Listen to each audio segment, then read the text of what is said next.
আমি বাংলাদেশের একজন নাগরিক হিসেবে আর্টিকেল 21 অফ দ্য কনস্টিটিউশন অনুযায়ী আমি আবেদন করছি। আপনারা জানেন এর আগে আমরা শতাধিক আবেদন করছি দুর্নীতি নিয়ে ব্যক্তিগতভাবে আমাদের চেম্বার থেকে, এবং আমি ব্যক্তিগতভাবে গত 15 বছর ধরে দুর্নীতির বিরুদ্ধে কাজ করছি।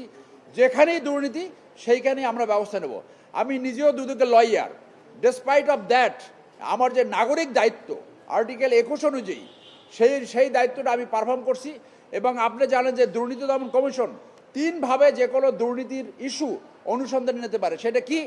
1 হলো তারা সুমোটো নিতে পারে, 2 হলো যে কোনো পত্রিকার মাধ্যমে যদি পায়, 3 তারা আবেদনের মাধ্যমে কোনো ব্যক্তিগত আবেদনের মাধ্যমে তারা এই অনুসন্ধান শুরু করতে পারে। 3টে এখতিয়ার রয়েছে এবং জনগণের একটা দায়িত্ব রয়েছে। তারা যদি দুর্নীতির কোনো খোঁজখবর জানে তারা অবশ্যই দুর্নীতি দমনে সেইটা অনুসন্ধানের জন্য আবেদন করা উচিত। আদারওয়াইজ বাংলাদেশের দুর্নীতি আমরা নিবারণ করতে পারবো না। আমাদের এই দুর্নীতি বাংলাদেশের জিডিপির 2 খেয়ে ফেলছে। দুর্নীতি ক্যান্সারের মতো ছড়িয়ে পড়ছে। দুর্নীতি প্রতিরোধ করার দায়িত্ব প্রত্যেকটা নাগরিকের। এই নাগরিকের অংশ হিসেবে আমি সেই দায়িত্ব পারফর্ম করছি।